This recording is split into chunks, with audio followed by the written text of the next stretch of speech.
Hi peaches, it's Shaaba, welcome back to my channel and thank you for clicking on another episode. It's Monday, you know what that means, it is time for us to go fishing for a-holes. But before we do, a big thank you to Surfshark for partnering with me on today's video. If you've been here a while, you'll know that I normally do a crazy little movie plot to explain what Surfshark is and why it is so amazing. But this month I'm going to skip that because I have some recent related news. If you don't already know, Surfshark is a VPN, which is a virtual private network with over 3,000 servers all around the world, working really hard day and night to keep you safe and protected. Mostly by masking your IP address and by encrypting your data. And Surfshark also unlocks loads of other things for you, including lower prices based on location and content libraries worldwide. Now recently, the UK and a bunch of other countries have started introducing age verification checks for various sites. And I've noticed this includes certain LGBT+ subreddits. It's all being done under the name of internet safety, and whether you believe that's the intention, the results are some sites are now needing you to upload photo ID in order to verify your identity before you can access them. And in certain parts of the world, that's including social media. And the scope of what these sites are also being questioned, with the UK even proposing to put time limits on social media of like 2 hours a day. I personally think it's quite worrying that we as consumers in a democratic society seem to be getting less and less control over our data, especially when there's not a lot of transparency about who these hired companies are that are controlling the data from these verification checks. I'm not here to conspiracy theory you, I'm here to tell you that your data is gold dust. And annoyingly, as with anything of value, there are always opportunistic scammers around, which has skyrocketed recently, especially when new things like these laws are introduced. And there's a massive surge in people looking for VPNs. There are even companies posing as VPNs who will themselves carry out phishing attempts, identity theft, which is on the rise, presumably because of all of the identity data that's flying around. Now, Surfshark VPN is none of that kind of dodgy. It's tried and tested. It's super simple to set up. I've used it every single day, have done for years across multiple devices, because with Surfshark you can use it on an unlimited number of devices. And it encrypts your data, changes the location when you need to, so that you can access the content that you want. And it even has cool additional features like a cookie pop-up blocker, and I cannot tell you how useful that little thing is, among many other things. Surfshark also has a no activity logs policy, which means that they do not store, track, or monitor what you do online, as it should be. If you want to find out more about Surfshark or sign up, you can do so online at surfshark.com/Shaaba, or you can use this cute little QR code here, or you can also use the code Shaaba at checkout and you'll get 4 months extra free of Surfshark VPN. And if you don't like it for whatever reason, there is a 30-day money-back guarantee. No questions asked, no drama here. There's more information for you downstairs in the description box. Feel free to check it out. For now, let's get on with the show.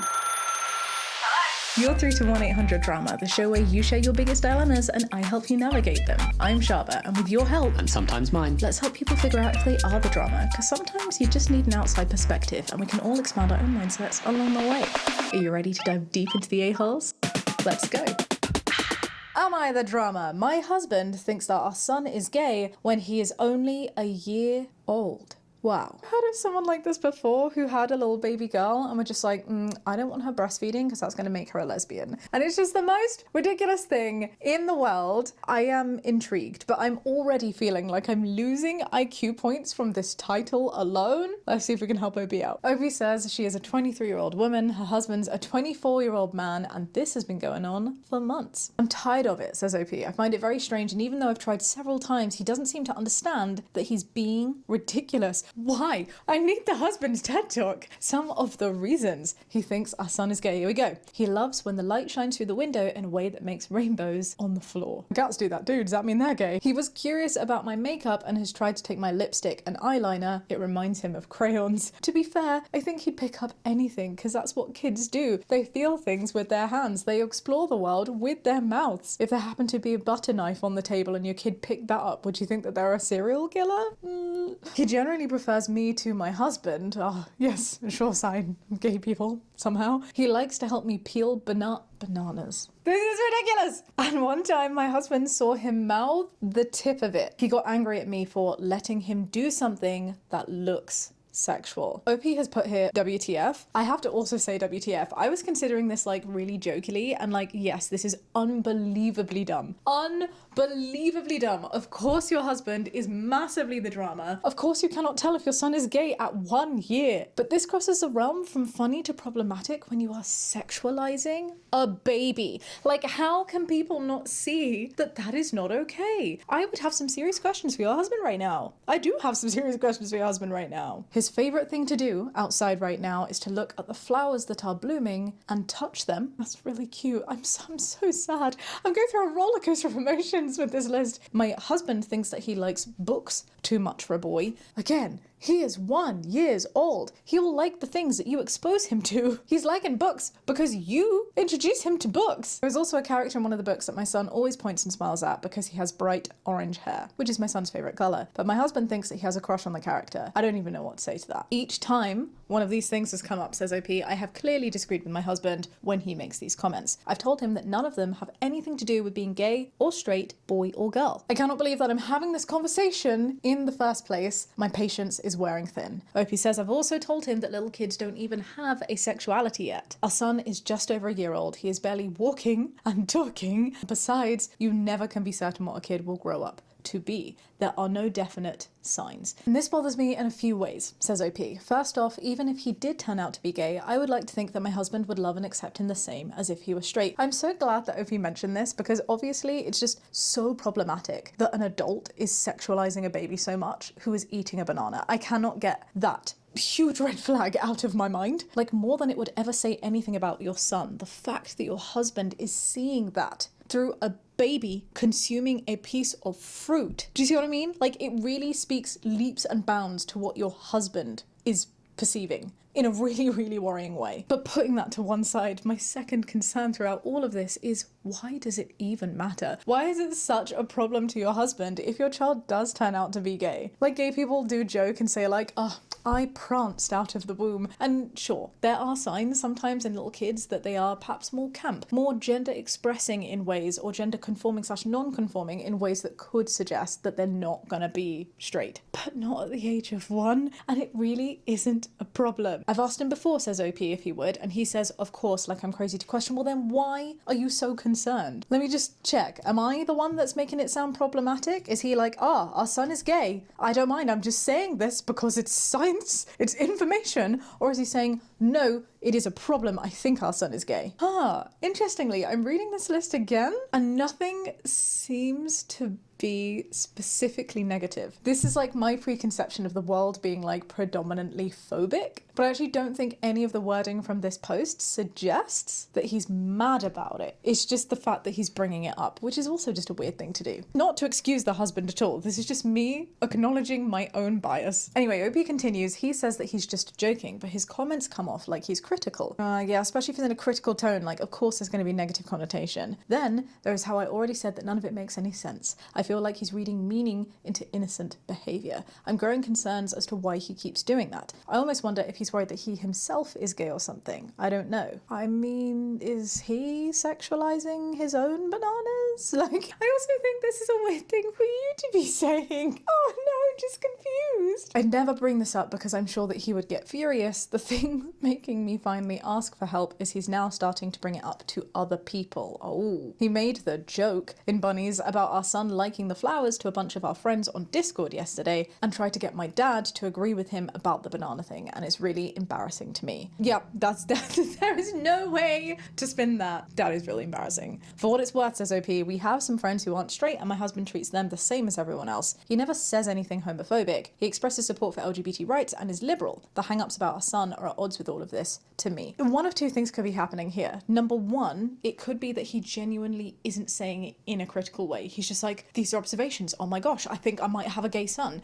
Like, maybe that's not being said with any morality attached to it, any sense of whether that's good or bad, but just a fact. What he deems to be fact based on your child gumming on a banana. But the second potential could be that he's okay with other people being gay as long as it's not on his doorstep. This is a really common thing that we see in a lot of families. It's an unconscious bias, and it's where an explicit prejudice is not allowed to exist. Some people say, oh, I'm not homophobic. No, trans people, yeah, I agree with them. Racist? Me? Never. No.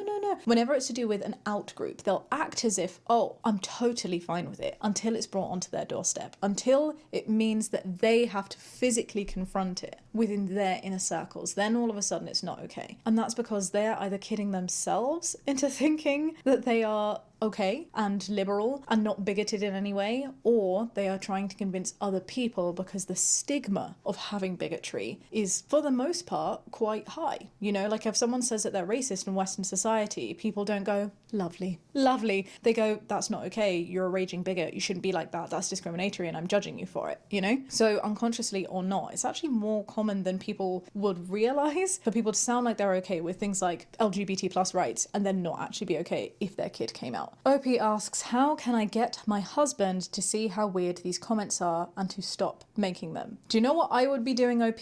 I would be saying, I think it's really weird that you're trying to make phallic perceptions of our 1-year-old child. Do you not think that's a little bit problematic that you, an adult, are seeing a tiny squish, freaking 1-year-old, doing something as innocent and as simple as eating, as sustaining themselves, as providing nutrition for their bodies, and you are sexualizing that? That's quite disgusting. It would genuinely make me judge my partner so hard, and I would want them to understand that that perception is not abnormal, and every time they are sharing that with somebody else, other people are also going to think of them in that way. It's a massive, quite creepy red flag. That's my spicy Shaaba answer. The Shaaba who understands that these podcasts exist to try and help people grow and to also help ourselves grow would be to use the I feel approach. My advice would be to say, hey babe, I'm feeling some kind of way about the fact that you're bringing this up and bringing it up to other people, and it's because it seems like you're not okay. You're telling me that you're okay with gay people, but the fact that you're so focused on that and bringing it up in so many ways makes it seem like you're not okay with it. And then hear what he has to say to that. And if he's like, no, it's fine, I'm just thinking about it, then you can say, well, maybe we don't want to pressure our child. It's okay to place bets, you know, like to have ideas on what we think someone's going to do. My little sister was really fantastic at doing art, and I was like, oh my gosh, I wonder if she's going to be an artist. But I'd never go to her, you're going to be an artist, you're going to be an artist, but you're going to be an artist, you're really good at art, you're going to be an artist. Like, let that child make their own way in life without being pressured by your commentary. Maybe that's like a second way that you can go about it, because I do genuinely worry, whether this kid turns out to be gay or not, that having a parent who's being so judgmental and so like questioning and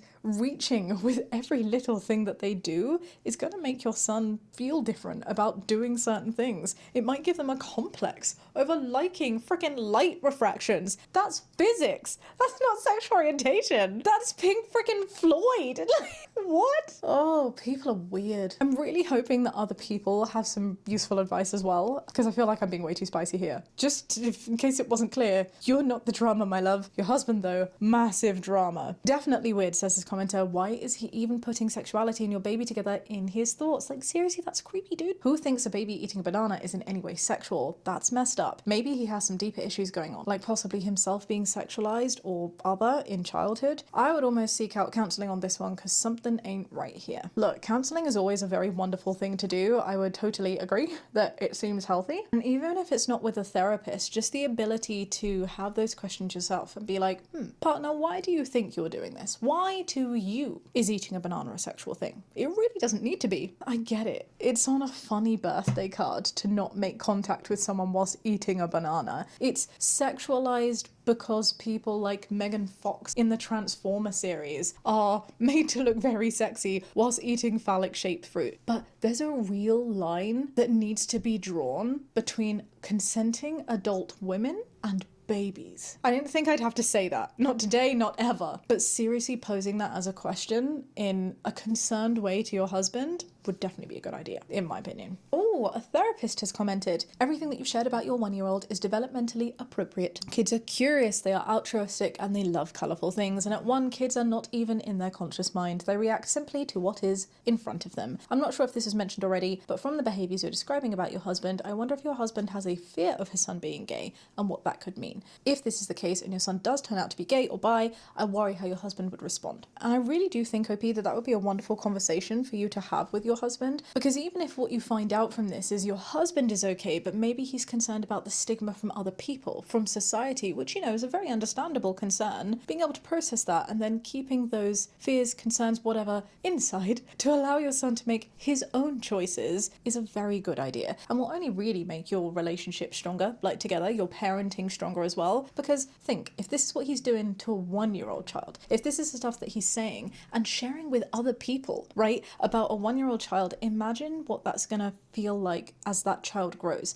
and does start to understand language and hear conversations, because they do pick up on these things. It's not your information to share. Literally just from a coming out point of view. If your kid does happen to be LGBT plus in any way, it's just a little bit weird that you're going around almost campaigning for it beforehand. Imagine how that must feel as a child growing up, being like, oh, Aunt Barbara has this massive discussion and bet based on the way that you used to mouth a banana on your sexuality. It's so bizarre. It's so bizarre, dude. The therapist goes on to say, have you asked your husband why he's concerned that your son could be gay? It would be helpful for your husband to talk about his thoughts and reactions with a counsellor. Someone else says, I would be exerting caution about a guy who thinks that a child eating a banana is sexual. I wouldn't leave the kid alone with him. That connection is a massive red flag for sure in my mind. Someone else says, just so you know, an LGBT ally can be an ally until it comes to their own kids. No, seriously, it can be completely fine in theory until it is in their bloodline. You need to get this behaviour in check. It's going to negatively impact your kid when he starts realising what's going on. This is totally no homo to culture at its finest, with a dash of toxic masculinity. This is Jamie's book, The T in LGBT, and when we were talking about this idea of non-acceptance, I don't know if you can see that, we created the idea that different types of non-accepting people can be classified into zombies. And this one here is the two-faced lurker, and that is exactly what it's about. Non-acceptance may look quite innocent, but can cause a lot of harm. It's when someone seems perfectly chill with all things LGBT+, even expressing to your face that they're supportive until it gets too close to home. Like the friend who accepts that you're trans but boldly tells you that they wouldn't accept their own child, or a family member who makes an effort to catch up with you at an annual barbecue but won't attend your wedding and talks crap behind your back. Shout out to the Teen LGBT, which I do think is a beautiful little book, if I do say so myself. But seriously, this is a thing, and more people need to know that it's a thing, because this is a complex level of discriminatory that's actually very insidious, and this is how people like She Who Must Not Be Named and others end up getting their viewpoints across and creating this false sense of, I'm not a bigot. Toxic masculinity is a thing and your husband is a moron. Tell him to pick up a book on developmental stages of childhood and he'll find out that these are very normal behaviours for a child of your son's age. I'm sorry that you and your son have had to go through this. Someone else has said, honey, you think you can read? And someone else has said, OP did say that husband thinks books are gay, so I guess not.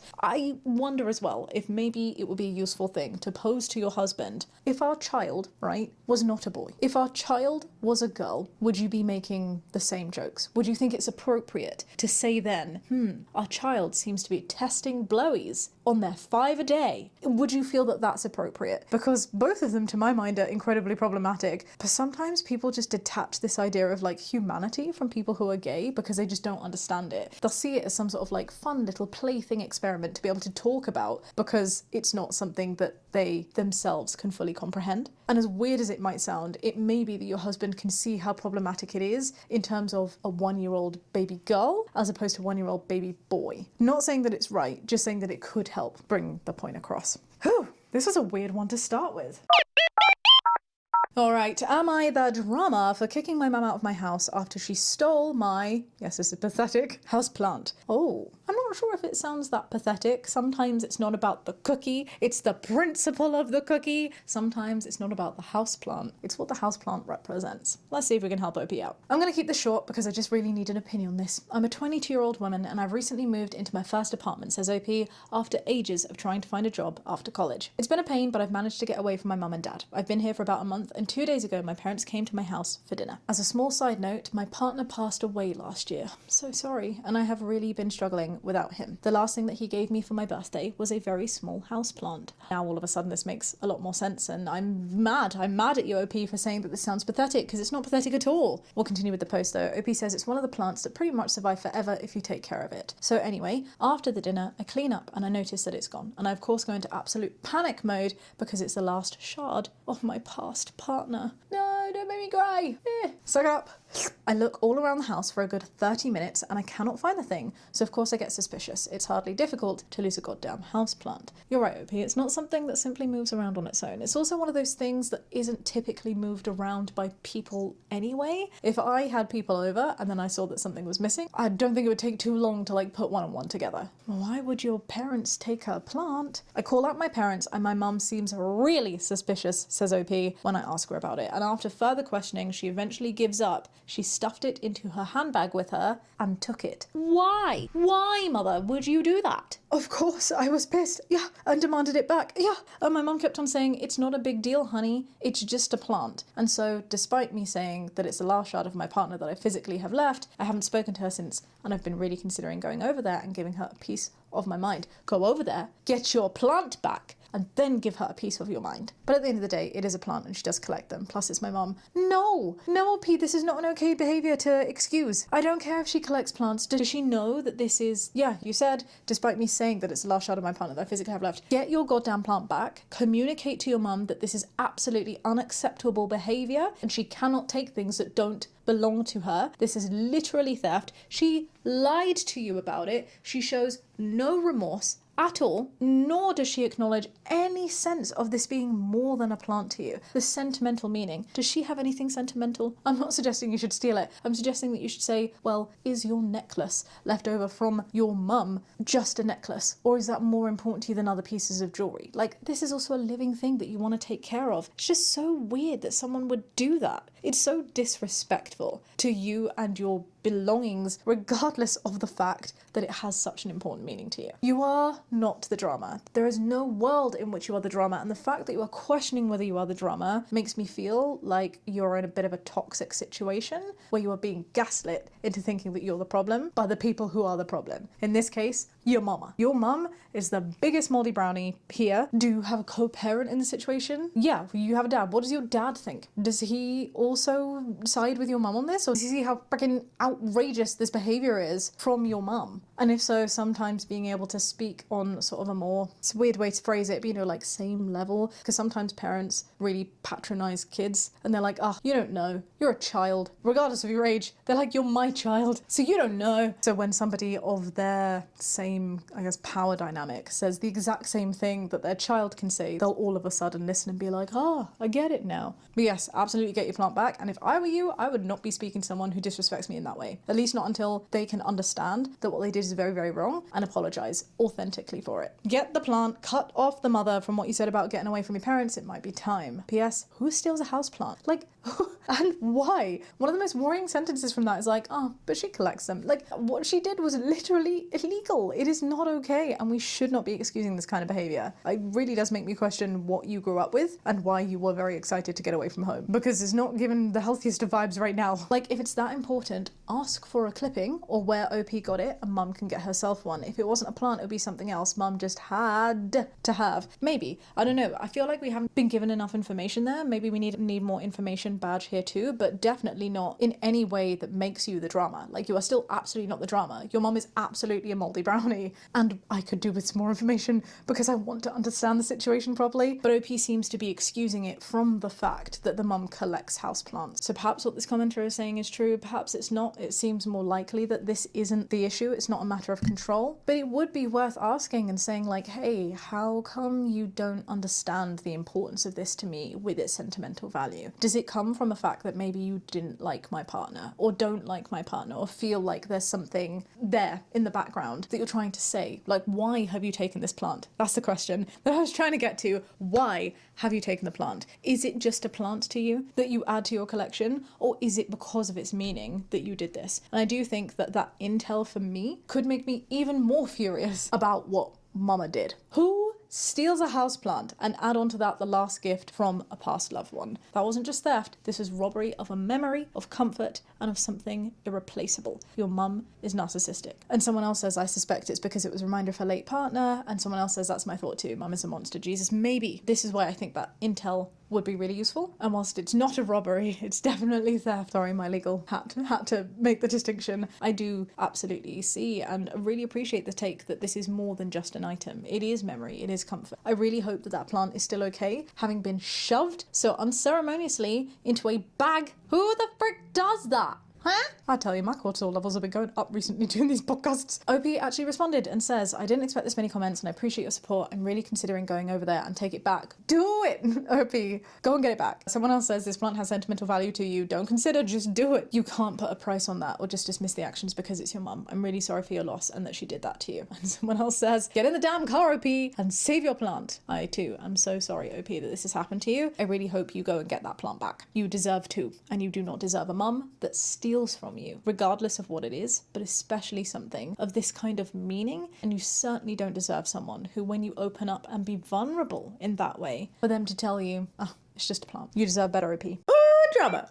Am I the drama for offering eggs to a vegan stranger? The vegan posts are always the most unhinged. Let's see if we can help OP out. I'm a 25-year-old woman, says OP, and I own a few chickens. They're more pets than they are livestock, and I love them. They produce a lot more eggs than I can eat, and so usually I give them to friends and family, and normally people are pretty happy about that. I think that's really cute. My family used to have chickens, and I had a chicken and I named her Isabella, based off of the game Dead Rising, and she was really cute. Fun fact, depending on the food that you give the chickens and whether it has hormones in it, depends on whether they lay eggs or not. And I didn't know that initially, but we did have eggs and that was cool. At least that's what I was told by my mum. So I'm assuming it's true, but we had eggs. Anyway, Obi says, last week I spotted some interesting books on eBay. I texted the seller, she was nice, and we agreed on a price and schedule from when I could come pick them up. So far, so good. The same day, I realized that I had some leftover eggs and I wouldn't say anyone I usually give them to for a couple more days. So I thought, hey, I got a great price from the books. She's nice. I'll bring a small gift. This is sounding so sweet. I can see where this post is going. It is not your fault, OP. I'm calling it now, not the drama. Boy, was I wrong. When I got there, everything went smoothly at first. She was a middle-aged woman. She helped me load the books into my trunk. How many books did you get? Wow. I gave her the money and then I reached over at my passenger seat and grabbed the eggs. I only got to the I brought you a little something before she went absolutely nuclear on me. She screamed about her whole family being vegan. How dare I bring these atrocities onto her property? If her kids saw them, there would be a huge temptation for them, and so on and so on. She even accused me of using animals for my own satisfaction and wealth, which is obviously not true, and it got me pretty upset. I immediately backed up, took the eggs and got the hell out of there. She was still shouting at me when I backed out the driveway. Wow. Wow, wow, wow. I was contemplating maybe I should change the badge to no drama here, but I do think that vegan book lady is the drama. Let's get to the end of the post and I'll explain. I kind of chuckled to myself about how crazy it was until I told a friend about it a couple of days later. She said that she understood the woman's perspective and that eggs count as a triggering food and I should be more careful offering them to people who could have a specific diet. I honestly didn't think anything of it at the time. I'm a vegetarian, says OP, myself, and if someone offered me sausage at a party, I simply politely decline. It's not like I tried to force the eggs on her, I just thought it could be a nice thank you to someone. By that logic, you can't gift anything to anyone that you don't know because it might be triggering, but I'm trying to be a good person, aware of other people's opinions and issues, and so am I the drama. No, I don't think you're the drama, and it's not a no drama here. Vegan lady is definitely the drama. And I say this with conviction because when you have a different dietary requirement, which is commendable even, I don't judge you whatsoever for being vegan, for not eating eggs, you gotta accept that not everyone in the world is going to do that. Does that mean that you insist that supermarkets don't stock them? Does that mean that if you go anywhere, like a restaurant, and you happen to see eggs on the menu, you're going to shout at them? If someone isn't to know, all you need to do in that situation is politely say, no thanks, I'm vegan, I don't eat eggs. And they'd be like, oh, no worries, and put it back. If she then demanded, which is like, well, you know, I've brought them, I've given you a gift, you don't need to say no. At that point, absolutely, OP would be the drama. But for just offering you the eggs in the first place, for someone to go into that level of upset, shouting at you as you backed out of a driveway,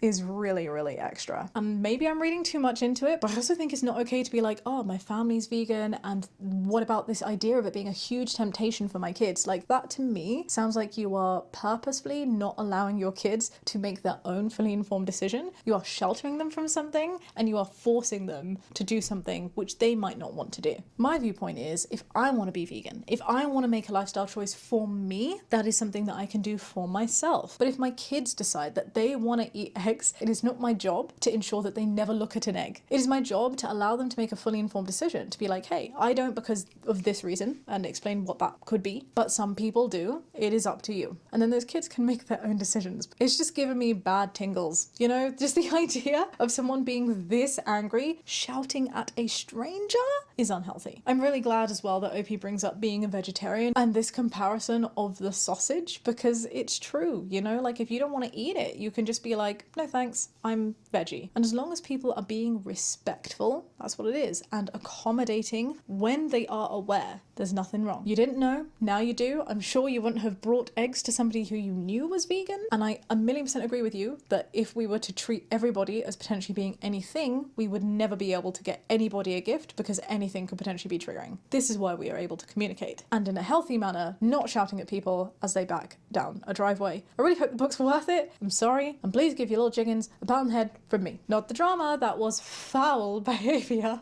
on her part. Oh no, not the Reddit with the puns. Maybe let's keep the puns cooped for now. The situation calls for walking on eggshells. Ah, not the drama. That's funny. Crack me up. Crack. That's clocked up. Oh, someone ruffled their feathers for sure. Is this some kind of yoke? Okay, too much now. Too much now, Reddit. And here we go, one that's not just a pun. I am vegan, and if you offered me eggs, I would say no thank you, like a normal person. She's way out of line and super rude. Not the drama. There you go. Ooh, drama.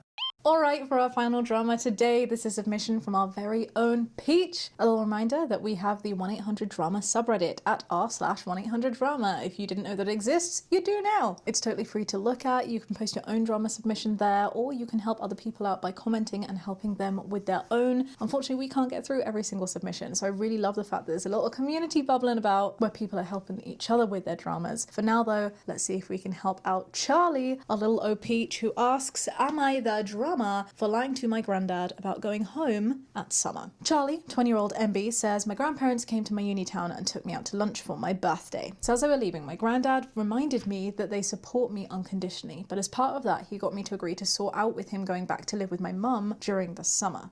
I didn't feel able to say no at that point, so I was smiling and nodding to get them away. So I sort of told them that I was coming back when I'm not. This is because I'm estranged from my mum. She's transphobic, expressing that she rejects my identity as she sees my birth gender and name as who I truly am, and a divine truth from God. She's also two-faced about it, being willing to use my name and pronouns outside of when she harasses me about my identity. She explicitly rejects my identity but says that I'm always welcome. I'm not sure if the problem is cognitive dissonance or just a belief that my identity is separate from me, but this is obviously not true. Again, could really be kind of like what we were talking about with the person who thinks they had a 1-year-old gay son. Sometimes it can be an unconscious bias. Sometimes it can be a pressure of that explicit prejudice that makes them refuse internally that they could possibly be discriminatory, because then how are people going to judge them while still having their own views on it? Who knows? Well, I'm sorry that you're having to deal with this, Charlie. It's not okay. I'd already told my granddad about how my mum had rejected me and used a screenshot of her saying her convictions means that she rejects my identity as evidence. He seems to have not understood this and thinks that I'm still welcome. I haven't told him that I've blocked her and I'm now estranged. I see. So this is why you wanted to keep it quiet from your grandbaby. Whilst I feel very confident in my decision to estrange my mum, says O Peach, I understand how difficult this is for her because she's already lost both of my siblings due to my dad being manipulative. My granddad even mentioned that he doesn't want me estranging my family for wrong reasons like my siblings have. And Charlie's added an edit here that says, this is mostly true. My brother pushed my mum away because I chose to live with her and couldn't accept that choice and blamed her and my sister as seemingly being controlled by my dad to push her away. This all sounds so messy, Charlie. I want him to understand where my mum's at and who I am means that I'm doing it for the right reason. So, am I the drama for lying to my granddad that I'm going home for the summer, or should I just let life play out as it does? How do I explain to him that his daughter's beliefs means that right now I can't have a relationship with my mum no matter how much I adore her? This is really hard. My family is too broken as it is because of the way that my dad behaves, and I don't want it to be more fractured because of who I am. I love my grandparents so much and I want things to go smoothly, but I feel like making things work around the reality of the breakdown is mine, and mum's relationship is something I'm not equipped to figure out now.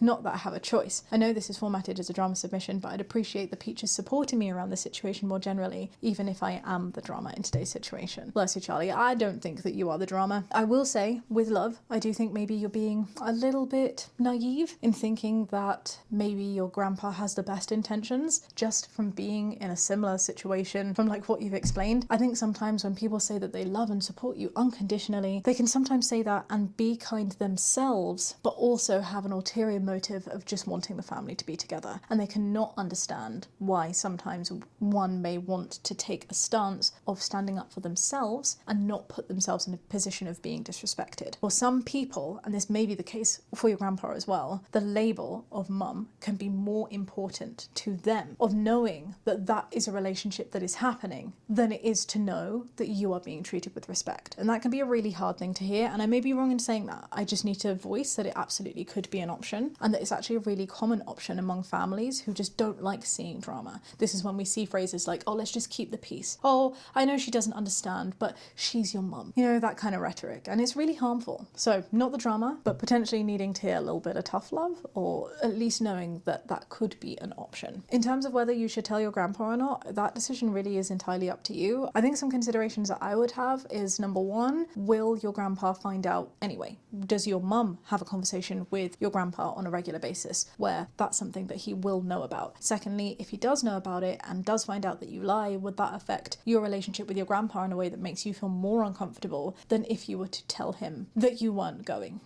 It's hard. I always think that honesty is the best policy, but I can also absolutely see worlds in which sometimes you just don't need to fight those battles. For the sake of your mental health, it is all right sometimes to just leave some things alone. You don't need to be a warrior all the time. And I feel like sometimes when our identities can be so political, just inherently in their very basic form, doing things like not telling your grandpa or not having this third person be involved in your relationship with someone else, because let's be honest, that's your relationship. That's not your grandpa's scope to get involved in any means. Sometimes not having that conversation means being able to preserve your own sanity and sense of well-being, which is important too. I personally wouldn't judge you, but of course I don't need the nuances of the situation. If your grandpa, for example, is providing resources for you in some way, and maybe you are nervous about that, even if just on the basis of like, you don't want to hurt your grandpa, if he truly does love and support you unconditionally, he should understand that it's not okay to ask you to be in a position where you don't feel safe. It is nobody else's position at all to tell you who you should be in a relationship with. Grandpa needs to be told with love that he needs to stay in his lane. He can have his relationship with his daughter, you can have your relationship with your mum, and you can't tell your grandpa what to do with his relationships, and he can't tell you what to do with your relationships. And part of growing up is setting those boundaries. So my viewpoint would be that with the information that we have, honesty is the best policy, as it often is, but maybe there are some other reasons why you don't feel like you want to share that, and especially if that's to do with preserving your well-being, I'd understand. Other peaches, please do help out Charlie if you can. Charlie is asking for some more help here and support, and is clearly feeling some kind of way, so let's see if we can do that. We have had some comments from other peaches on the subreddit. Someone says, hi Charlie, I'm the mother of a trans woman and your story breaks my heart. Oh, it's so nice to know that we have moms of trans people here though, that's really cute. Your grandpa saying that your siblings estranged your mum for wrong reasons tells me that he's enabling her toxic behaviour. I can also see a world in which this is happening, and that's what I was kind of saying beforehand. Maybe that little bit of tough love is you realising that your grandpa's not acting in your best interest. Read up on flying monkeys in regards to narcissism. Not saying your mum is a narcissist, but it is a tactic of well-meaning friends and family who are trying to keep the family together, and it's very common. It sounds like you did what you could to show that you didn't reject your mum, and still your granddad refuses to comprehend your side of things, which baffles me. It sucks that he's put you in a situation where you feel the need to lie just to have a nice visit with someone that you love. When you are ready, perhaps you can tell your grandpa that you thought about what he said, and that as much as you love your mum, you just wish your mum would love you unconditionally, and while sadly her rejection shows you that she only loves the person that she wants you to be. That's so beautiful and poetic. This commenter goes on to share more and says, sending you hugs and support. It's so sweet. I really appreciate this message. I agree with so much of this, and I do think it's important for you too to be able to set boundaries with the people that you do want in your life, because it can get infinitely difficult when people that you have chosen to not have in your life are still in conversation with people that you do accommodate in your chosen family and your safe space. I wish it was a linear journey, but it's not. I wish it's something that people could just have a one and done answer for, but sadly it's not. One of the things that I've definitely done in those kinds of situations is to enforce a boundary of, hey, you know that this doesn't work. Me and this estranged person, it affects my head too much.